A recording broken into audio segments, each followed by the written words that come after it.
want the fly ground up in my food. I don't want the algae ground up in my food. Jeez, criminy.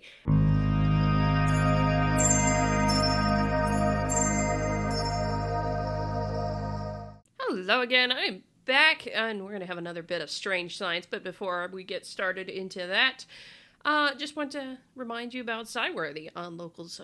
In particular, if you become a supporter of SciWorthy.locals.com, you get to connect with all the great scientists and help support nonpartisan science journalism as done by SciWorthy.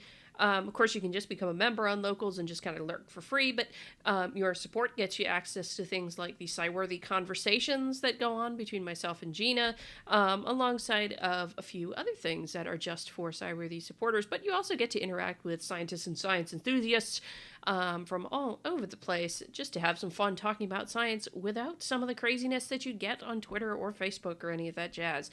We just chit-chat about science, and you can ask questions of scientists that are there and actually get some answers. So I encourage you, become a supporter of SciWorthy on Locals. Your support for SciWorthy goes to help support SciWorthy itself and its particular website. And what's great about this particular website is actually the fun part here is that they don't put any narrative bent in there, which means unlike going to NBC or Fox or Scientific American even, or Nature or Science Now, you can actually get science news from SciWorthy that is not crazy. It doesn't have an agenda built into it. It doesn't have any narrative built into it. Just tells you about what's going on in the science, which I think is actually pretty damned awesome. So I encourage you, become a supporter of SciWorthy on Locals, and you help support nonpartisan science journalism with your SciWorthy dollars and get to interact with scientists at the same time. Now on to our strange science on Monday. Kelp maggots and mycoprotein among future foods that must be mass farmed to combat malnutrition. Ugh. All right, hang on to your stomachs. So this comes just from Science Daily. It's a bit older, but crossed my news feed recently. From the University of Cambridge, and the summary here is: radical changes to the food system are needed to safeguard our food supply and combat malnutrition in the face of climate change, environmental degradation, and epidemics, says new report.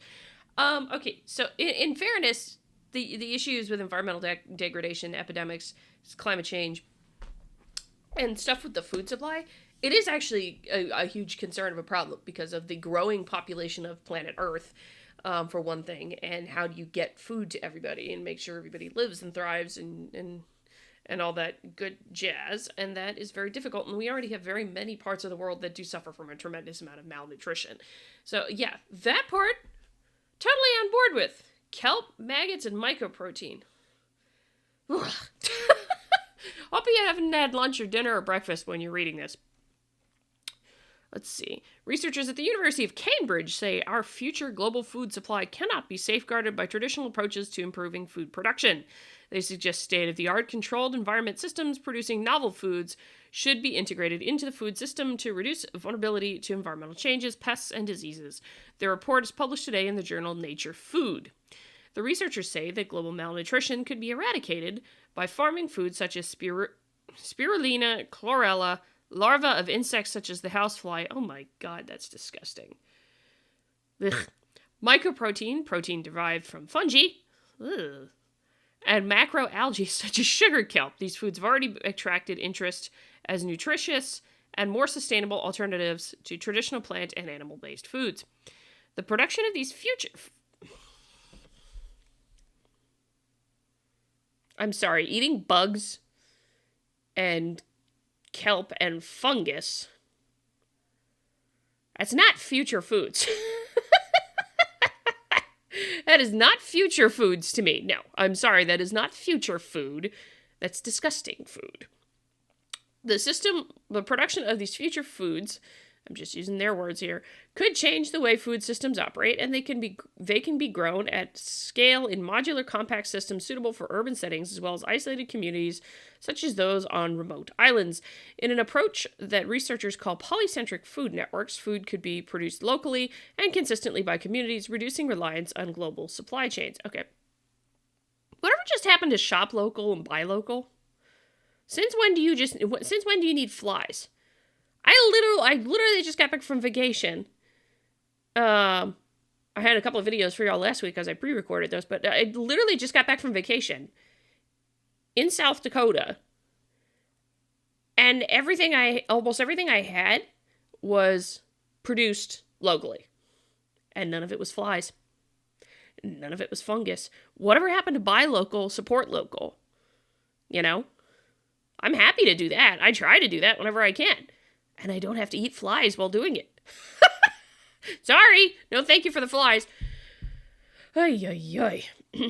To reach their conclusions, the researchers analyzed around 500 published scientific papers on different food production systems, the most promising including microalgae photobioreactors, devices that use light sources to grow microorganisms, and insect breeding greenhouses reduces exposure to the hazards of the natural environment by farming in closed, controlled environments.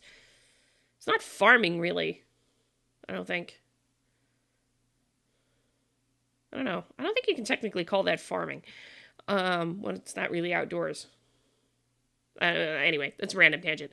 Quote, foods like sugar, kelp, flies, mealworm, and single-cell algae such as chlorella have the potential to provide healthy, risk-resilient diets that can address malnutrition around the world, said Dr. Azef Zakor, I'm butchering the pronunciation, a researcher at the Center for the Study of Existential Risk. Oh! So you study the risk that this is I'm going to have to look this up at some point. This is a center that studies the risk of an existential crisis? I haven't looked it up. I have no idea. For sure. I have no idea. I'm just taking a guess based on the name. Please tell me if I'm wrong. At the University of Cambridge, and first author of the report, he added, quote, our current food system is vulnerable. It's exposed to a litany of risks, floods and droughts, floods and frost, droughts and dry spells, pathogens and parasites, which marginal improvements in productivity won't change. To future-proof our food supply, we need to integrate completely new ways of farming into the current system. The report argues it is too dangerous to rely on food produced through conventional farming and supply systems, which are at risk of serious disruption from a variety of factors beyond human control. The COVID-19 pandemic highlighted this vulnerability. Government imposed restrictions on travel, disrupted food production and supply chains across the world. COVID-19 didn't. The idiots in government who weren't thinking about how to do it in a pandemic did. That is not the pandemic's fault. That is not the virus's fault. That is government idiots who don't know how to who don't know how to do things. Not that I necessarily know better, but they sure as hell didn't when they got started with this. That was the wrong idea to just completely shut down food transport across the world. But anyway. In parallel, recent environmental challenges to food systems include wildfires, droughts in North America, outbreaks of African swine fever affecting pigs in Asia and Europe, and swarms of desert locusts in East Africa. Climate change is anticipated to worsen these threats. So that's a whole other thing I could get into. Climate change is anticipated. Yes, there is that. I'm not going to knock that. There is also the other thing of climate is changing, which means it changes what you can grow in a particular area. And some places now become more favorable for growing certain things, and other places become less favorable. We have the same issue with the invasive species moving into areas now because of climate change. There's still that, too. Quote, advances in technology open up many possibilities for alternative food supply systems that are more risk resilient and can efficiently supply sustainable nutrition to billions of people, said Catherine Richards, a doctoral researcher at Cambridge's Center for the Study of Existential Risk and the Department of Engineering. She added, the coronavirus pandemic is just one example of increasing threats to our globalized food system. Diversifying our diet with these future foods will be important for achieving food security for all. The burden of malnutrition is arguably the most persistent humanitarian crisis. 2 billion people experience food insecurity, including over 690 million people in undernourished and 340 million children suffering micronutrient deficiencies. The researchers say that reservations about eating novel foods like insects could overcome by using them as ingredients rather than eating them whole. Pasta, burgers, energy bars, for example, can all contain ground insect larvae and processed micro and macro algae.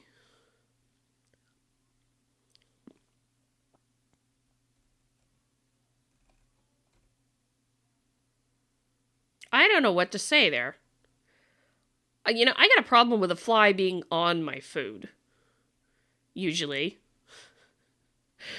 I don't know how We're starting the Strange Science series with a bunch of disgusting articles. Yeah, I don't want the fly in my food. I don't want the fly ground up in my food. I don't want the algae ground up in my food. Jeez, criminy. You know, there was a whole thing about, I remember seeing that whole thing about flies last year, and I guess this was part of it, but it was just like, what the I give, this is the thing, science can be very strange, and some very strange questions get asked and answered, and they're, just so long as they're significant, important questions, and this is an issue, food security, malnutrition is an issue. With the idea of cultural practices, how are you going to overcome that when flies and algae and things like that are not part of certain cultural practices? How are you going to overcome that? And again, with the idea here, and it's really extremely manipulative to try and sneak it into somebody's food like that. And, come to think of it, here's another good question. How do you know the flies and things and algae and things you're growing don't have diseases themselves? And you're grinding them up and putting them into people's food?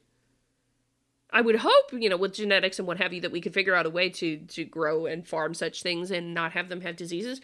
But considering that insects in particular are vectors for disease transmission, in a lot of places, the more of eating of insects really bugs me with, oh God, that was a bad pun.